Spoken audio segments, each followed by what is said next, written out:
নমস্কার সবাইকে। আমি পম্পা রান্নাঘর উইথ ব্লগে তোমাদের স্বাগত। আজকের রেসিপি চানা মশলা। কিভাবে তোমরা অনুষ্ঠান বাড়ির মতো চানা মশলা করবে তা নিয়েই আজকে আমার রেসিপি। তো চলো বন্ধুরা, মূল ভিডিওটা শুরু করা যাক। চানা মশলা করার জন্য এখানে আমি কাবুলি ছোলা নিয়েছি। কাবুলি ছোলাটাকে আমি আগের দিন রাত থেকেই ভিজিয়ে রেখেছিলাম। কাবুলি ছোলাগুলোকে আমি প্রেসার কুকারে দিয়ে দেব সেদ্ধ করার জন্য। এরপর নিয়েছি দুটো ছোট সাইজের আলু। আলুগুলোকে আমি চৌকো চৌকো করে কেটেছি। আলুগুলোকেও আমি প্রেসার কুকারে কাবুলি ছোলাগুলোর সাথে দিয়ে দিলাম সেদ্ধ করার জন্য। এরপর দিলাম পরিমাণ মতো জল। তারপরে দিয়েছি হাফ চা চামচ লবণ, হাফ চা চামচ হলুদ দিলাম। এরপর প্রেসার কুকারের ঢাকনাটা লাগিয়ে দেব। কুকারের ঢাকনাটাকে লাগিয়ে গ্যাসে চাপিয়ে দিয়েছি। অপেক্ষা করব 3টে সিটি পড়ার জন্য। এরপর গ্যাসে একটা কড়াই চাপিয়ে তাতে তেল দিয়ে দিয়েছি। তেলটা গরম হওয়া অবধি আমাদের অপেক্ষা করতে হবে। তেলটা গরম হয়ে গিয়েছে। এরপরে দিয়ে দিলাম পেঁয়াজ কুচি। পেঁয়াজটা তেলে দেওয়ার পর পেঁয়াজটাকে ভালোভাবে ভাজতে হবে।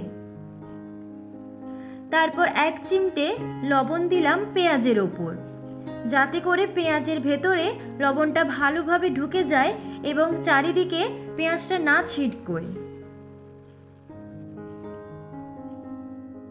পেঁয়াজটা ভাজা হয়ে আসলে তাতে দিয়ে দেব রসুন বাটা। রসুনটাকে পেঁয়াজের সাথে ভালোভাবে মিশিয়ে ভেজে নিতে হবে।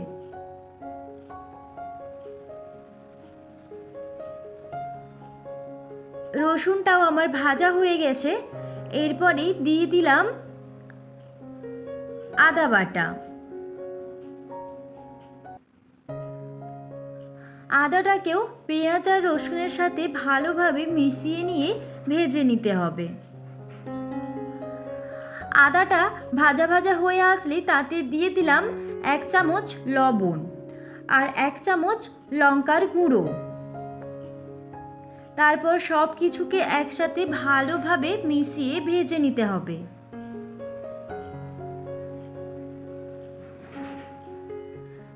ভাজা হয়ে আসলে দিয়ে দেব একটা ছোট সাইজের ছোট করে কেটে রাখা টমেটো। টমেটোটা দিয়েই একটু জল দিয়ে দিলাম। এরপর সব কিছুকে আরও একবার ভালো করে মিশিয়ে ভেজে নিতে হবে।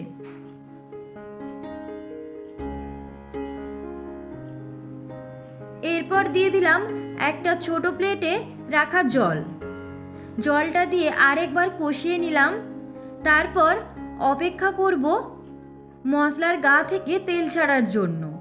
তেলটা ছেড়ে দিলেই দিয়ে দিলাম কাশ্মীরি লঙ্কার গুঁড়ো। রঙটা আনার জন্য এখানে কাশ্মীরি লঙ্কার গুঁড়োটা একদম অপশনাল, তোমরা কাশ্মীরি লঙ্কার গুঁড়োটা না দিলেও দিতে পারো। তারপর দিয়ে দিলাম সেদ্ধ করে রাখা কাবুলি ছোলা আর আলু। সব কিছুকে একসাথে ভালোভাবে মিশিয়ে নেব। এরপরে দিয়ে দিলাম সবজি মশলা। এখানে মশলাটা দেওয়ার কারণ যাতে করে কাবুলি ছোলার ভেতর থেকে একটা ভালো স্মেল বেরোয়, একদম অনুষ্ঠান বাড়ির মতো। তারপর পরিমাণ মতো জল দিয়ে দিয়েছি।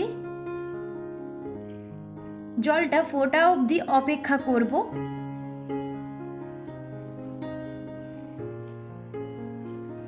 দেখো জলটা আমার ফুটে গিয়েছে। এরপর তোমরা কিন্তু এখানে পনিরটা নাও দিতে পারো, পনিরটা একদম অপশনাল।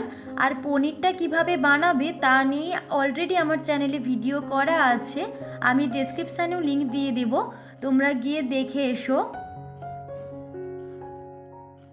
জলটা আমার ভালোভাবে ফুটে গিয়েছে। ফুটে যাওয়ার পর আমি 5 মিনিটের জন্য একটা প্লেট চাপা দিয়ে দিলাম। ফিরে এসেছি 5 মিনিট পর। দেখো রেডি আমার চানা মশলা।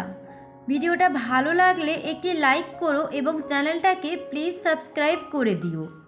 এটা দেখতে যতটা সুন্দর হয়েছে খেতেও কিন্তু খুব ভালো হয়েছিল।